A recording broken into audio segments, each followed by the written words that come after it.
There's something about the work I've been doing recently. The music video I did for Kay, the gym video I've done, the music video I did for Pyre as well, the event one, which is for the reindeer. There's something about those videos which I really enjoy doing them, but also like talking about the process as I'm kind of editing it. I really like this as a system. Honestly, it's maybe a miss. I used to have my own production company, and this was pre-COVID, and I used to do like little jobs here and there, and I just haven't done it since then. And you know, I just had to work, and it's really, you know, it's made me feel a bit hungry for that kind of work again. So I don't know, something I'm definitely considering. So today's just been kind of an easy day. Video, the 12 hours just went out, and now I'm just kind of doing the rest of the work for the client. They pretty much just want all the footage cut down like top and tailed, and then done into subclips so they have all the individual files, and then they're gonna make sure on their end, I guess they're gonna be using Canva or something to make the Instagram videos. But yeah, just easy day. I have a lot of the clips already done, and now I'm just going to do a multiple export. I'm just going to send them all off and then get them to them. So I haven't done a batch export in a long time, so I think it's here, Project Manager, and then everything in the subclip I'm going to consolidate and transcribe, make sure it matches, everything's good. I'm going to put it as QuickTime, and I'm going to do them as individual clips. So yeah, when all the settings are done, I'm just going to click OK. So now that's done. Subclips transcoded. These are all the clips I'm going to be sending along. This is like an extra little thing I sent them just in case.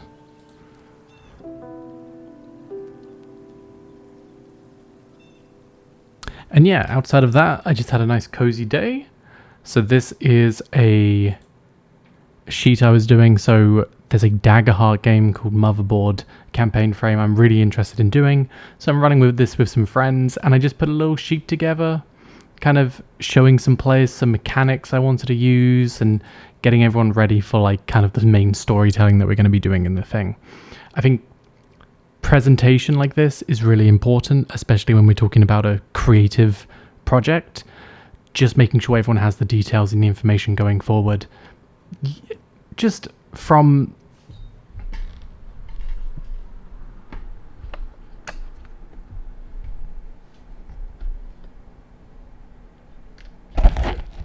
the last few days and the projects I've been doing, communication has been such a big thing.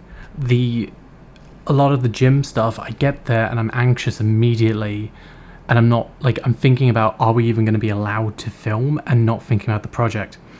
If I had communicated beforehand, if I had asked the project, if I had had this information beforehand, if with Kay's film, if I had done a shot list, if with Pyre I had understood, if I had got their music to me beforehand, if like there's so many different things, but it is my communication with the clients. So this has been something I've been working on. I've just had a bit of a time where I've been going through and making sure that my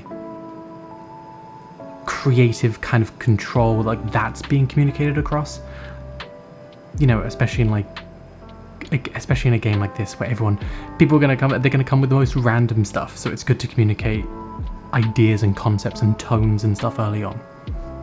But yeah, some amazing news from yesterday. We went out and filmed the job interview day, so I got another job. Basically, being given like 14 hours a week is not full-time, just in any capacity. You need more to pay rent, especially with my move going on. I just wanted enough, to hit my specific markers for moving, but also like to be a bit peaceful when I'm over there. So by taking on something part-time, it's a little bit more work for me to do, but I found a good balance with these videos, and I feel like I can maintain it for like at least a month or two. Immediately after the video I did, I come home. So the last step I needed for my visa was the acro, which was my police record. I have the biometrics afterwards, but that's like much quicker. This was the last thing I had to like wait for. And I'm on the phone like 10 minutes before I get home. They call me and they're like, hey, any progress on the paperwork? And I said, no, next week for sure, exactly in a week from now we're gonna have it. And as soon as I get home, it's sitting there waiting for me.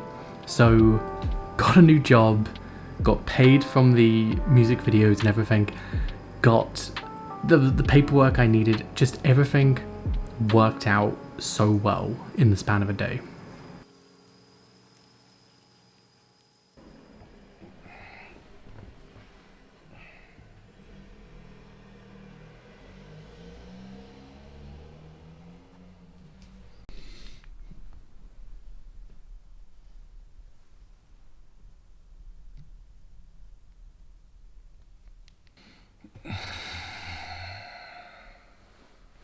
Okay, so recently we went out and we did the 2 videos. There was the music video for Kay, and there was the Instagram video for Jim Loco. Both had kind of the same problem, where Kay's video had a lot of A-roll but not a lot of B-roll, and Jim Loco had a lot of B-roll but not a lot of A-roll. The A-roll is the main footage you take in a day, so this is the clear communication of the idea, or it's the message in a brand which is being said directly. It doesn't have to be stated, but it has to be communicated through the visuals or the words, or like something has to come together where like an audience member will see what you're putting there and they'll know what this is about. Now the B-roll is a lot more, I guess, emotional. It's more what looks good in the moment. It's shots that you just kind of capture. They transition from one scene into the next scene. They're little things you just kind of throw in, not exactly to pad up time, but it definitely does give you a bit more substance. You know, these are like your carbs, where the A-roll is like the protein of a meal. A trick which I've started to use more and more recently is when taking a shot, to decide if this shot is going to be used on as a B-roll or A-roll. It just helps me focus on it and just work out, is this something I'm going to devote more time to, or is this something that I'm going to ultimately like throw it away? If it's B-roll, I don't want to be spending too much time getting it, but if it's A-roll, if you have that, then if you have the core message of a video, even if you have shitty everything else, you kind of already have everything you need. You have all the puzzle pieces for something good. What's going to amp that up is the additional problem-solving shots that can transition between edits and help you get around those problems. You cannot leave a shoot without getting the A-roll. On the gym video I did, I knew the A-roll was going to be like an interview or something there, but we didn't have time. Like the client wasn't interested in doing something, so we just didn't. But something like that would have really helped bring a full video to life. Something I did do was think about what the message was, which in this case was, it's a gym clothing brand, which obviously you want to sell the goods, you want to show everyone's wearing it. So we spoke on shot about a sequence which could kind of do that. But we really worked with what we had to try and make some kind of an A-roll shot. So B-roll can become A-roll. So that's all today. I really just wanted to make something which is a bit more, I don't know, informative. I think I've been doing a lot more like emotional videos and doing these kind of things. This is a skill which I'm realizing that I'm not great at, and slowly over time, like these are all things which are going to pay off in the end, and they have been. Yeah, we've been doing some good work and doing some really good stuff for clients, and things have been looking up and everything is great.